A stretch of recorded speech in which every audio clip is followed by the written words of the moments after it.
kò sí èrè tẹnikẹ́ni ọgbà torí kò ṣe tàtú. Ó lè máa jọ ẹ̀yin ọmọdé ìwòyí lójú.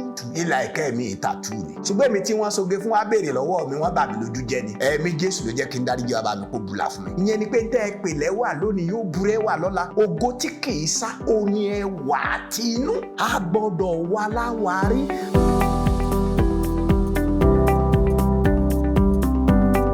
Ọlọ́run gbàlà Jésù Kristi wá bá wa sọ̀rọ̀ rẹ̀. Oyè jẹ́ oyè wa o. Adúpẹ́ torí pé o ti gbọ́ tiwa. Jésù Kristi Olúwa wa. Àmín. Mo fẹ́ bá a sọ lórí àwọn nǹkan tó farasin tá a gbọ́dọ̀ wá. Bẹ́ẹ̀ni, lórí ọ̀rọ̀ Jésù náà la sì wà. Mo parí fọ́nrán tó lọ pé àwọn òtítọ́ farasin sínú àwọn òwe tí Jésù pa.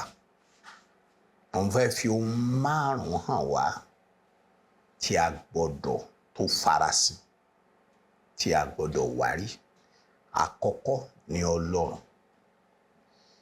Ìkejì ni òtítọ́. Ìkẹta ó ní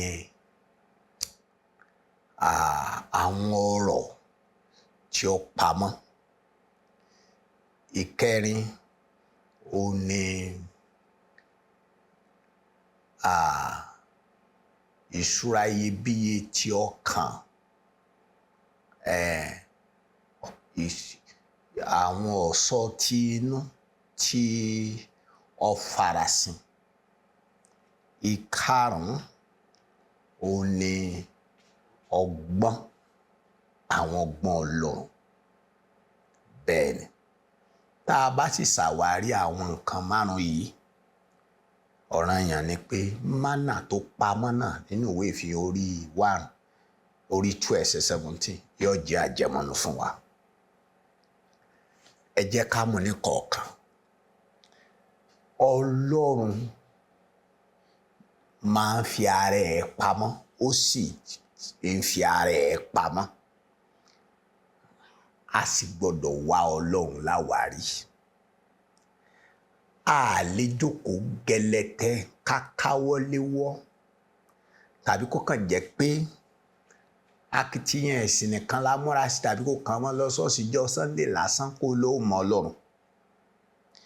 Tàbí pé ìwọ fẹ́ kẹ́kọ̀ọ́ tàbí kó ní ẹ̀kọ́ díkùdíkù ìmọ̀nú Bíbélì. Ọlọ́run fi ara ẹ̀ pamọ́. Tí Ọlọ́run ò bá fi ara ẹ̀ hàn ẹnikẹ́ni, kò sẹ́ni tó lè rí. Àìsáyà orí 45. Àìsáyà ní orí 45 ní ẹsẹ̀ 15. Àìsáyà orí 45 ẹsẹ̀ 15. Lóòótọ́ ìwọ ni Ọlọ́run tó fi ara rẹ̀ pamọ́. Ọlọ́run Ísírẹ́lì olùgbàlà. Tẹ́rí tí Ọlọ́run ò bá fara ẹ̀ hàn wá, àwa tá a jẹ́ ọmọ Ọlọ́run, ìfarahàn kan la ní tí a fi mọ Ọlọ́run tó sì fi di bàbá wa. Ìfarahàn kan la ní tí a fi mọ Jésù Kristi ní ọmọ bíbí Ọlọ́run kan ṣoṣo tí a fi gbà á ní Olúwa àti olùgbàlà, tí a fi di ọmọ Ọlọ́run. Tí a ó bá máa sí Ọlọ́run ò sí ní gbangba ilẹ̀, kò sì sí ní àrọ́wọ́tó tí ẹ wàá he.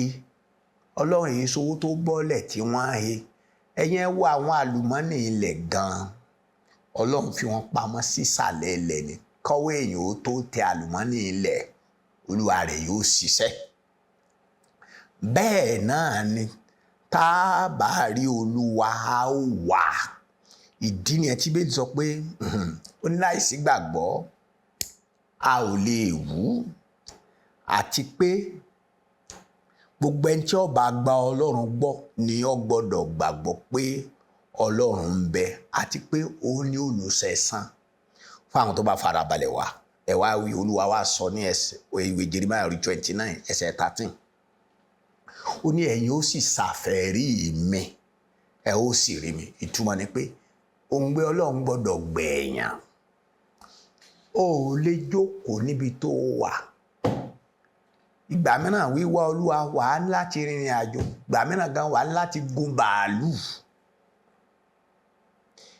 gbà mìíràn wà á ní láti wá Ọlọ́run. Ó ní ẹ̀yin ó sì ṣàfẹ́rí mi, ẹ̀yin ó sì rí mi nítorí ẹ ó fi gbogbo ọkàn yín wá mi. Ọlọ́run ṣe é mọ̀ tá a bá wà. Bẹ́ẹ̀ ni, ṣùgbọ́n ní ìpìlẹ̀ tí Ọlọ́run fúnra ẹ̀ ò bá fara hàn wá, a lè rí. Nígbà tí a tún ti dọmọ Ọlọ́run gan, tí a bá máa rí Olúwa, ọkàn wa gbọ́dọ̀ pòǹgbẹ. Orin Dáfídì sọ pé ó ní bí àgbọ̀nrín tí máa mí ẹlẹ́ sí ipa odò omi, ó ní Ọlọ́run bẹ́ẹ̀ ni ọkàn mi mí ẹlẹ́ sí ọ. Òǹgbẹ Ọlọ́run gbẹ mí, àní òǹgbẹ Ọlọ́run gbẹ Ọlọ́run alààyè. Ní Àìsáyà orí 45 yẹn náà ní ẹsẹ̀ 3, mo fẹ́ kẹ́ ẹ rí pé Ọlọ́run nìkan kọ́ ló wà nípamọ́. Àwọn ìṣúra òtítọ́ rẹ̀ ọ̀pamọ́. Ó ní èmi ò sì fi ìṣúra òkùnkùn fún ọ. Ìṣúra òkùnkùn. Ọ̀rọ̀ Ọlọ́run ní ìṣúra òkùnkùn.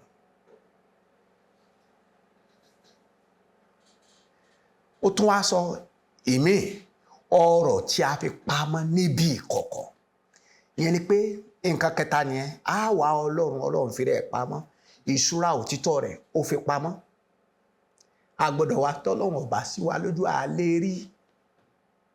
Bẹ́ẹ̀ ni èèyàn lè jáfáfá lọ́pọlọ. Pé èèyàn ní ìjáfáfá lọ́pọlọ kó lè ka Bíbélì kó yé àwọn lẹ́tà Bíbélì ló lè mọ̀ ò lè mọ̀ ọ̀rọ̀. Torí pé Ọlọ́run fúnra rẹ̀ kódà nínú Bíbélì gangan bàbá fi ìṣúra ọ̀rọ̀ rẹ̀ pamọ́. Ìwé Òwe orí 25 lórí 25 jẹ́ kí n ka ẹsẹ̀ 2 rẹ̀ kó lè mọ̀ wípé Bíbélì tó gbé lọ́wọ́ yìí ìṣúra ìkọ̀kọ̀, ìṣúra Ọlọ́run òtítọ́ Ọlọ́run fi pamọ́ síbẹ̀. Ó ní ògo Ọlọ́run láti máa pa ọ̀ràn mọ́, yẹn ni pé láti máa fi nǹkan pamọ́, ṣùgbọ́n ọlá àwọn ọba ni láti wádìí rẹ̀. Ìyẹn ni pé ọ̀rọ̀ fara pamọ́ sínú àwọn lẹ́tà tí à ń kà. O lè mọ Hébérù tán fi kọ́, o lè mọ Aramaic tán fi kọ́, o lè mọ gírámà àti Gíríkì tí wọ́n fi kọ́. Gbogbo gírámà èdè lè yí ọ, ṣùgbọ́n kọ́ ọ má rí ọ̀rọ̀ Ọlọ́run. Wọ́n lè sọ̀rọ̀ Ọlọ́run létí ẹ̀gàn, kọ́ ọ má rí ọ̀rọ̀ Ọlọ́run. Àní Jésù olùgbàlà ní Mátíù orí 11 ní ẹsẹ̀ 25 jẹ́ kàkà kí o lè mọ̀ wípé Ọlọ́run fi ọ̀rọ̀ rẹ̀ pamọ́. Mátíù orí 11 jáwó ní ẹsẹ̀ 25. Nígbà tí ọba ògo ti ṣiṣẹ́ àrà tó ti ṣiṣẹ́ ìyanu ní àárín àwọn ìlú tí à ń sọ yìí, Jésù olùgbàlà ó ṣiṣẹ́ àrà, ó ṣiṣẹ́ ìyanu ń bẹ, ṣùgbọ́n àwọn èèyàn yẹn wọ́n gbàgbọ́ torí pé tí wọ́n bá gbàgbọ́ wọn ò ní rí iṣẹ́ ìyanu. Ṣùgbọ́n wọn á yí padà. Kí ló dé tí wọn ò yí padà? Wá gbọ́. Lákòóná Jésù dáhùn wípé mo dúpẹ́ lọ́wọ́ rẹ bàbá Olúwa ọ̀run ayé, torí ìwọ pa nǹkan wọ̀nyí mọ́ kúrò lójú àwọn ọlọ́gbọ́n àtàwọn amòye. Ẹni bá lóun gbọ́n lẹ́yìn tó lámòye lòun, òǹjó ní mọ̀ jìnlẹ̀ nínú ìwé mímọ́. Kódà àwọn Farisí gan àtàwọn tán pera wọn ní onímọ̀ nígbà tí Jésù wà nú ara, òye wọn, bíbélì tí wọ́n ń gbé kiri kò yé wọn. Kí ni nǹkan tí mò ń sọ fún yín ni pé àwọn tí Ọlọ́run fi pamọ́ tá a gbọ́dọ̀ wá láwárí. Àkọ́kọ́ ni Ọlọ́run, ìkejì ni òtítọ́ ọ̀rọ̀ ẹ̀. Bẹ́ẹ̀ ni òtítọ́ ọ̀rọ̀ ẹ̀ Olúwa fi pamọ́. Àwọn tó bá wá bá ní máa ń fi hàn fún. Bẹ́ẹ̀ ni ohun kẹta tí a gbọ́dọ̀ wárí ó ní àwọn ọ̀rọ̀ tá a fi pamọ́. Àwọn ọ̀rọ̀ tá a fi pamọ́. Àwọn ọ̀rọ̀ yẹn ló wà ní Àìsáyà 45 ẹsẹ̀ 3 yẹn.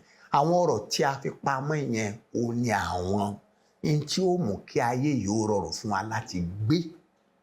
Olúwa fi gbogbo ń tá a jẹ́ àti ń tá a jẹ́, gbogbo ń tí a ó mú àti ń tá a mú. Àwọn ọ̀rọ̀ àfiṣagbára tá a fi mú ìran Ọlọ́run ṣẹ, tá a fi mú àyànmọ́ ṣẹ, bàbá fi wọ́n pamọ́. Tá a bá wá wọn láwárí, a ó làálàá sí. Ohun kan kẹrin tí a gbọ́dọ̀ wá ó ní ẹwà tinú ní Pétérù kínní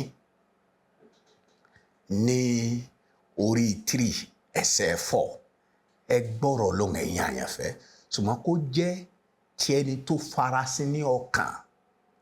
Ẹ wò mí ṣe rí ayé yìí a bá oge láyé ni oge wúwo wà kò sì sí oge tẹ́nìkan fẹ́ ṣe tẹ́nìkan ò ṣe rí. Ẹ máa wo tàtú sẹ́rí kẹ́ gbogbo orí yín kọ tàtú kẹ́ ẹ kọ́ Jésù lolúwa Jésù lolúwa Jésù lolúwa kẹ́ ẹ kọ́ látòkè désàlẹ̀ tàbí kẹ́ ẹ kọ́ Jòhánù orí 3 ẹsẹ̀ 16 Ọlọ́run fẹ́ràn aráyé Ọlọ́run fẹ́ràn aráyé Ọlọ́run fẹ́ràn aráyé kó o kọ́ kó o nítumọ̀ sí Ọlọ́run bẹ́ẹ̀ sì ni kò nítumọ̀ sí Èṣù. Bẹ́ẹ̀ kọ́ wá ṣe oríṣiríṣi sórí kó o ṣe gbogbo Ọlọ́run kì í wò béèyàn tí ń wò.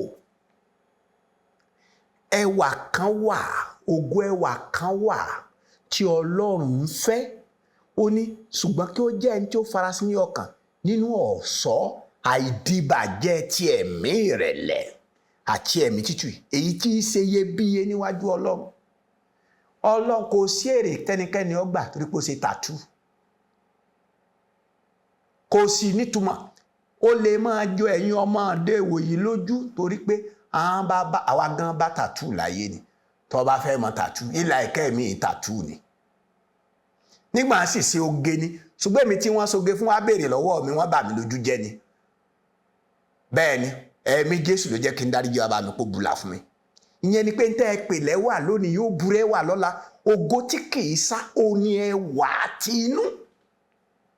Ògo tí kìí sá nìyẹn a gbọ́dọ̀ wà láwárí a gbọ́dọ̀ wà láwárí nǹkan mìíràn tá a tún gbọ́dọ̀ wà wárí òní ọgbọ́n Ọlọ́run Kọ́ríńtì kìíní orí 2 ẹsẹ̀ 7 Kọ́ríńtì kìíní orí 2 ẹsẹ̀ 7 Kọ́ríńtì kìíní orí 2 ẹsẹ̀ 7 gbọ́ ọ̀rọ̀ Ọlọ́run ṣùgbọ́n àwa ń sọ̀rọ̀ ọgbọ́n Ọlọ́run ní ìjìnlẹ̀ àní ọgbọ́n tó farasin èyí tí Ọlọ́run ti lànà sílẹ̀ ṣáájú ìpilẹ̀ṣẹ̀ ayé fún ògo wa.